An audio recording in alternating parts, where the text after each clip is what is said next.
While putting together the list of anime dropping in fall of 2025, I noticed something pretty wild. Almost everything this season is either a rom-com or a fluffy slice-of-life fantasy. Sounds like it's shaping up to be a cozy, wholesome ride, right? Wrong! I'm not letting things stay that soft here. I'm here to balance out all that sugar with pure nightmare fuel. So today we're diving into the top 10 darkest anime that'll haunt you for weeks, maybe even months. Let's get started. But before that, just a gentle reminder that this list will be ranked based on the quality of the show, not the amount of darkness in it. So keep that in mind before you start crying in the comments. And without further delay, let's move on. To start off, we've got Osama Game. So this anime is like being shoved into a freaking meat grinder and told to survive. It strips away the comfort of safety, the warmth of bonds, and even the possibility of hope. The story's about a class of students who receive text messages from a mysterious king, each containing deadly orders that must be obeyed. Refusal or failure means instant death. Nobuaki Kanazawa, who survived a previous game, knows the horror awaiting them. But even his warnings cannot stop the collapse of trust and sanity. From the very first command issued by the mysterious king, the darkness is absolute. The rules are simple, but the punishment is always death. There's no bargaining, no real strategy, just an inevitable, accelerating spiral of suffering. Every order destroys something: friendships, love, trust, sanity. It's like a Kamiga kill stripped of its rebellion, where death doesn't serve a higher purpose. It's just cruelty for cruelty's sake. So if you're interested in that, give this one a shot. Then at number 9, we have Chaos Child, a heavy descent into paranoia drenched in psychological torment. The dark stuff here isn't subtle, it claws into every frame. So here's Shibuya. Hey, yo, whoa, that's copyrighted. As much as I love that opening. Anyways, Shibuya is a city scarred by past disasters, and the story focuses on a high school student investigating gruesome murders linked to strange delusions. The victims and survivors blur the line between hallucination and reality, spiraling into paranoia and madness. What begins as detective work mutates into psychological horror, where truth is unstable and trust dissolves. The story doesn't let its characters escape the weight of tragedy. The main character is no savior. He's a broken figure trying to make sense of a world that keeps shattering. And what makes Chaos Child oppressive is its obsession with psychological horror. The delusions that infect characters aren't cool powers like psychic abilities in Mob Psycho 100. They're twisted visions of violence and death, often indistinguishable from reality until the aftermath leaves scars that just never heal. So if you want to enjoy something a little refreshing, give this one a shot. After that, at number 8, we have Moonrise. This is one of those rare series that takes science fiction and drenches it in sadness. Set in a near future where humanity expands onto the moon, Moonrise blends sci-fi exploration with existential despair. The anime follows humans grappling with survival in the cold, lifeless expanse of space, where progress and ambition come at devastating personal costs. Its darkness isn't about monsters or horror, but about the void itself, an indifferent frontier that mirrors humanity's fragility and strips victories of meaning. On the surface, it looks like a story about colonization, technology, and the boundless promise of outer space. But peel back the shiny covering and what emerges is a suffocating darkness that recalls the bleakest stretches of Psycho-Pass or Neon Genesis Evangelion. The coldness of the lunar setting, and it is an excellent ride. Be sure to give this one a shot. Then at number 7, we have Black Bullet. An absolute classic, Black Bullet presents humanity on the brink of extinction. They're cornered, bleeding, and desperate. Like Attack on Titan, it begins with the premise of a walled-off humanity resisting monstrous forces, in this case, the Gastrea. But where Attack on Titan finds focus, sheer rage, and determination, Black Bullet cuts deeper into cruelty by focusing on its cursed children. Girls infected by the very plague humanity despises. These children are weapons, both necessary and hated. Carrying innocence tainted by a future that will only kill them, humanity, instead of uniting against annihilation, turns its hatred inward, scapegoating the most vulnerable. It echoes the grim undercurrents of the Promised Neverland, where children are exploited as tools, their lives measured by utility instead of value. Watching these young girls fight for survival while being shunned by the people they protect is crushing, and it gives the series a persistent weight that never lifts. I'm not going to say it's dark, because it's more than that. It suffocates you till you put the Tokyo Ghoul song on repeat. Next at number 6, we have Kokoku, Moment by Moment. Now, time manipulation. Such a fun concept. What the hell could go wrong, right? What the hell do you mean by what could go wrong? Ever heard of a show called Steins Gate? So this anime takes the already unsettling concept of time manipulation and twists it into something nightmarish. The power to freeze the world is not a gift, it's a trap. So the story focuses on a girl who has a mysterious stone, which can stop time. And when it comes to the survival of her family, she uses a mysterious stone to stop time, dragging her loved ones into a frozen world called stasis. Instead of safety, they find themselves hunted by eerie guardians and shadowy monsters. The setting turns the fantasy of time stopping into a prison, where each step is filled with dread, and moral choices erode family bonds. Each and every second in this distorted world feels like a weight pressing down, as though the air itself is toxic.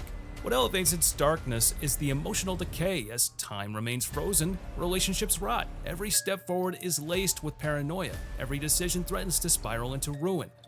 Then at number 5, we have She, the Ultimate Weapon.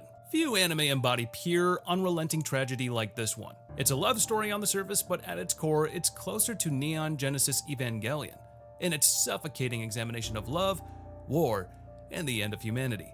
Chise, a fragile girl turned into the ultimate weapon, carries destruction wherever she goes. Her body becomes a tool of mass murder, but her heart remains painfully human.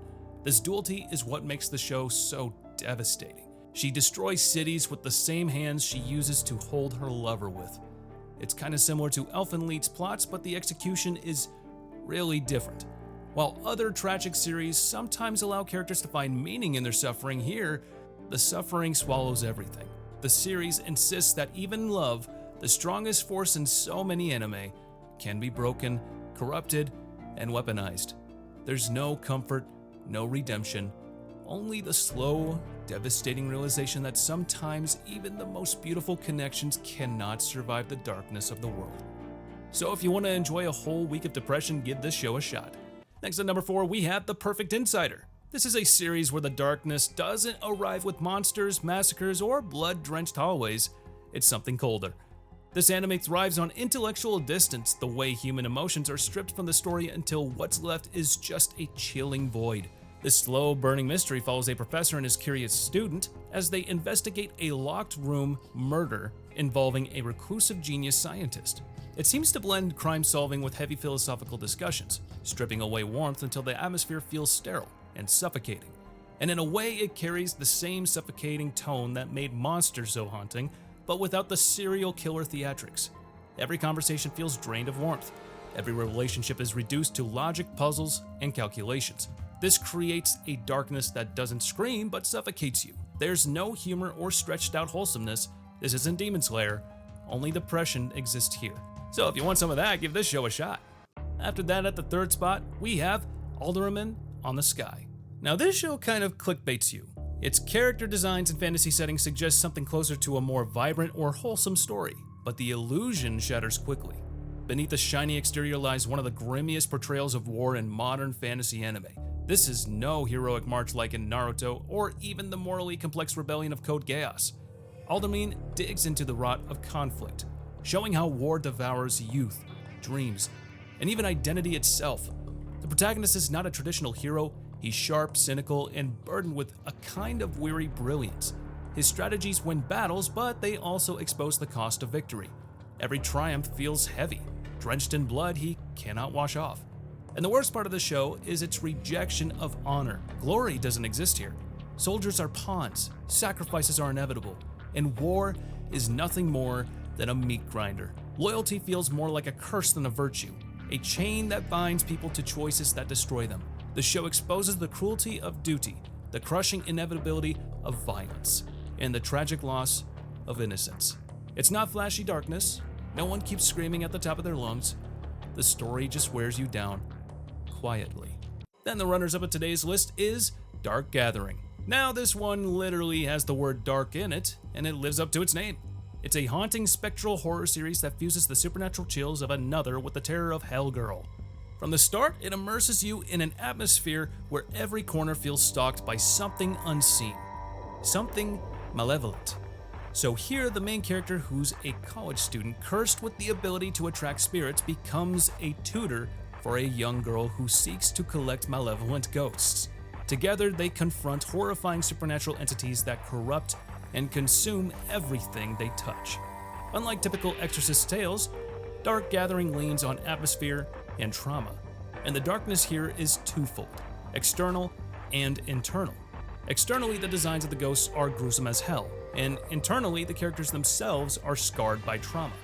Dark Gathering offers no comfort, its message is blunt, and some darkness cannot be reasoned with.